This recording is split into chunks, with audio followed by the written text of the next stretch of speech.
शिक्षण क्षेत्रामध्ये गेल्या काही वर्षामध्ये आपल्या राज्यात आणि देशात किती मोठा गोंधळ आहे हे आपण दिल्लीच्या जंतर मंतरवरती पाहिलं आणि या देशातल्या तरुण जनतेने तरुणाईने सर्वात मोठ्या सत्ताधीशांना खाली वाकायला लावलं.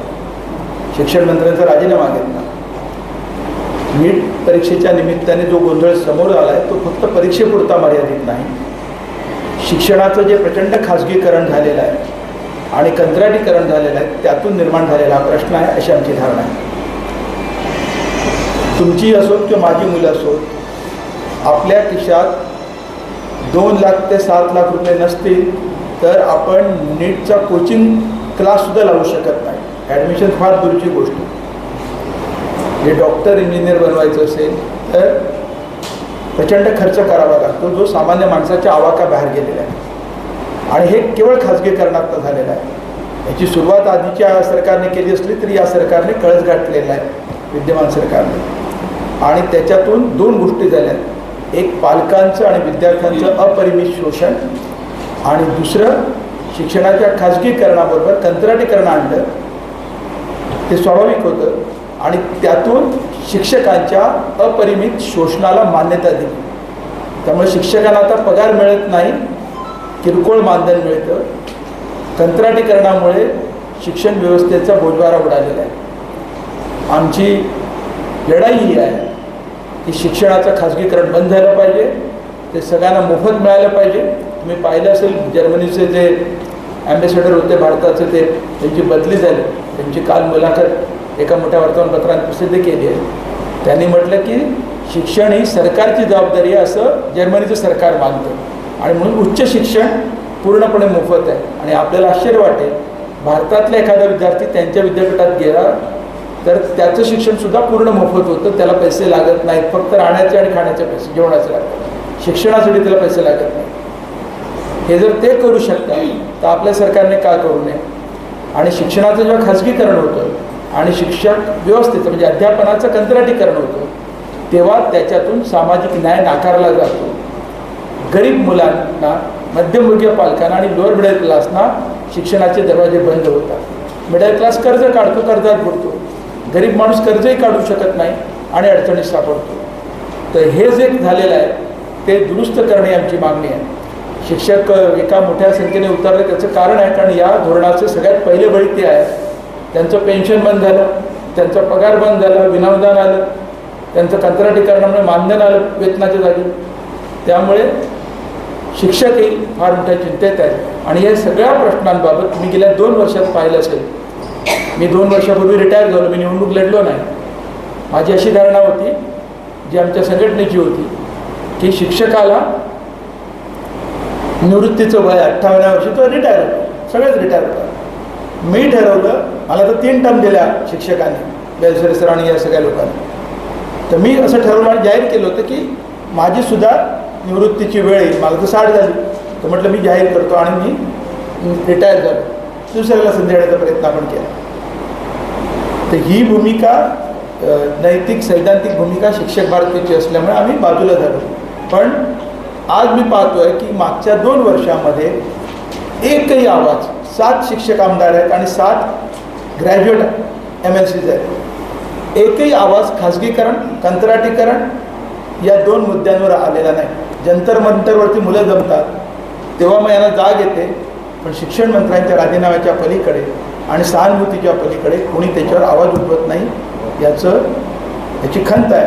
आणि म्हणून आम्ही अतुल दिनकरराव देशमुखांची उमेदवारी आज जाहीर करतो आहोत. सत्ताधारी कोणतेही असोत, हे असोत किंवा ते असोत, सत्ताधारी वर्ग खाजगीकरणाच्या बाजूने आहे. मी पाहाल शिक्षक आमदार म्हणून आता आणि पदवीधर आमदार म्हणून कोण उभं राहत आहे?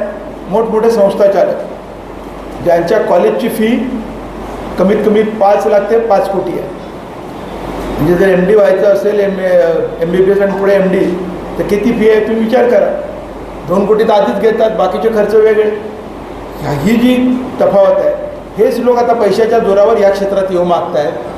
शिक्षण क्षेत्र म्हणजे विधिमंडळातलं जी जागा बाबासाहेबांनी तयार केली ती जागा ते काबीज करू मागत आहेत. त्यांच्या विरोधातली अतुल देशमुखांची लढाई. अतुल देशमुख छात्रभारतीत, लोकभारतीत, राष्ट्र सेवा दलाचे ते विश्वस्त आहेत. आता माजी महासचिव होते सामाजिक न्यायाच्या चळवळीत. जसं नितीन भाऊंनी सांगितलं तर ओबीसी चळवळीत होती, म्हणजे राणे समिती आली, तुम्ही पाहिलं असेल. त्याच्या विरोधात फक्त एक आवाज उठला होता ओबीसीच्या रक्षणासाठी, हक्कांसाठी, तो अतुल देशमुखांचा. आणि म्हणून अतुल देशमुखांची उमेदवारी, जे सतत पडद्यामागे राहून सामाजिक न्यायाची चळवळ, शिक्षण हक्काच्या चळवळीसाठी काम करत आले, त्यांची उमेदवारी जाहीर केली आहे. हा आमचा प्रतिनिधी आहे की जो आमची भाषा तिथे बोलेल, आमचे प्रश्न तिथे मांडेल, आमचा आवाज तिथे उठवेल. आणि म्हणून मागच्या 2 वर्षातला जो बॅकलॉग आणि नोव्हेंबरपर्यंत 2.5 वर्षाचा तो भरून निघेल याची मला खात्री आहे. धन्यवाद. ही लढाई आहे आणि गेल्या 25 वर्षापासून सामाजिक न्यायाच्या लढाईमध्ये आम्ही कायम सोबत राहिलेलो आहोत. शिक्षक भारती जेव्हा चालू झाली मुंबईमध्ये, त्याचा एक संस्थापक सदस्य मी सुद्धा होतो. शिक्षक जरी नसलो तर मी माझी इंजिनिअरिंगची डिग्री झालेली आहे. 91ला मी इंजिनियर बनलो होतो. नोकरी केली, मग व्यवसाय चालू केला आणि मग ह्या सामाजिक चळवळीमध्ये कपिल पाटील सरांच्या सोबत सामील झालो. व्हिजिटिंग लेक्चरर आहात ना? व्हिजिटिंग लेक्चरर आहे MCVCवर, पण असं पूर्ण वेळ नाही आहे. कारण की आता MCVCचे काय हाल आहे फडणवीस सरांना माहीत आहे, बंद पडत चाललेले आहे. शिक्षक अतिरिक्त होत आहे. नगर परिषद, जिल्हा परिषद, कॉर्पोरेशन शाळा बंद झालेल्या आहेत. CBSE ICSE शाळा उघड झाल्या. जसं कपिल सरांनी सांगितलं त्या पद्धतीने शिक्षणाचं टोटल आधारीकरण झालेलं आहे. तर माझी ही निवडणूक प्रमुख मागण्यांसाठी राहणार आहे, जे मी सर्व नागपूर विभागातील पदवीधरांना अपील करणार आहे. का मीच का हा प्रश्न उद्भवतो. जसं आता सर बोलले, दोन्हीकडे मातब्बर पक्ष आहे, पण ते त्यांची एक आयडिओलॉजिकल, ज्याला आपण राजकीय विचारधारा असलेले जे 2 पक्ष आहेत, या दोन्ही पक्षांनी आजपर्यंत 2-3 दशका अगोदर ज्यांचं सरकार होतं ते म्हणा, किंवा आता ज्यांचं सरकार आहे 2014 नंतर ते म्हणा, शिक्षणाच्या क्षेत्राकडे कंप्लीट दुर्लक्ष केलेलं आहे. मध्यमवर्गीय कुटुंबातला काम करणारा स्त्री असो किंवा पुरुष असो, हा आपल्या पाल्याच्या मुलीच्या भविष्यासाठी जी मेहनत करून कमाई करतो, उत्पन्न करतो, त्या उत्पन्नाच्या 90% आज मुलांवरती खर्च होत चाललेला आहे. जसं याच्यात उल्लेख केलेला आहे प्लेसमेंटवर, इंजिनिअरिंग कॉलेज, मेडिकल कॉलेजची फीस, डीम युनिव्हर्सिटी तर डिग्री विकायलाच निघालेली आहे. घ्यावे, ज्यांच्याकडे भरपूर पैसा आहे त्यांनी 1 करोड, 2 करोड, 3 करोड द्यावे, डिग्री घ्यावी विकत, त्याच्याबद्दल नाही. पण मध्यमवर्गीय आणि गरिबांच्या मुलांनी कुठे जायचं? मग यांचं असं थेरी येते का स्किल एज्युकेशन द्या, चहाचा ठेला टाका सुशिक्षित बेरोजगार, नाही तर पकोड्याचं दुकान टाका. खूपच जास्त ITI डिप्लोमा झालेला पोरगा असेल तर मोबाईल रिपेअरचं शॉप टाका. हे जे वातावरण आज या पूर्ण भारत देशात निर्माण झालेलं आहे, हे कम्प्लिटली समतेच्या विरोधात आहे. म्हणजे एकीकडे गरिबासाठी सगळे दरवाजे बंद झालेले आहेत, शिक्षणाचे, नोकरीचे सगळेच. जॉब सिक्युरिटी नाही कुठे. इंजिनियर झालेल्या मुलांना त्यांच्या एज्युकेशन लेवलच्या खाली काम करायला लागत आहे.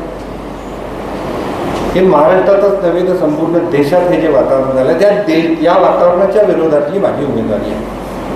आता ह्या सगळ्या पदवीधरांनी नागपूर विभागातल्या सगळ्यांना मी आव्हान करेन का मला जर संधी दिली तर ही लढाई आणि हा संघर्ष आपण मागण्या पूर्ण होईपर्यंत करत राहणार.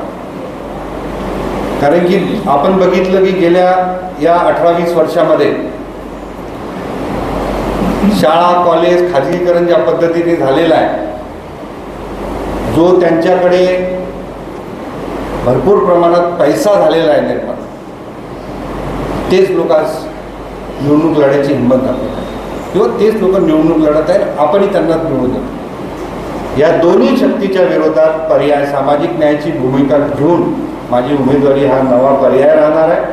आणि ज्या पद्धतीने मी आता 5-6 जिल्हे फिरलेलो आहोत, आमची मिटिंगही झाल्या, मला विश्वास आहे की नागपूर विभाग पदवीधर मतदारसंघातली सर्व पदवीधर, शिक्षक असो, इंजिनियर असो, सर्व पदवीधर मला साथ देतील असा विश्वास आहे. आणि जास्त घोडा मैदान दूर नाही, 2-3 महिन्यात आपल्याला निकाल कळेल. ह्या सगळ्या मोठ्या शक्तिशाली यांच्या विरोधात जो प्रयोग मुंबईत 2006मध्ये आमदार कपिल पाटील निवडून आले, त्याच प्रकारे नागपूर विभागातील पदवीधरसुद्धा निर्णय घेतील असा विश्वास व्यक्त करतो. आणि ह्या संपूर्ण प्रक्रियेमध्ये तुमचं सहकार्य, तुमचा साथ लाभेल ही आशा पण व्यक्त करतो. धन्यवाद.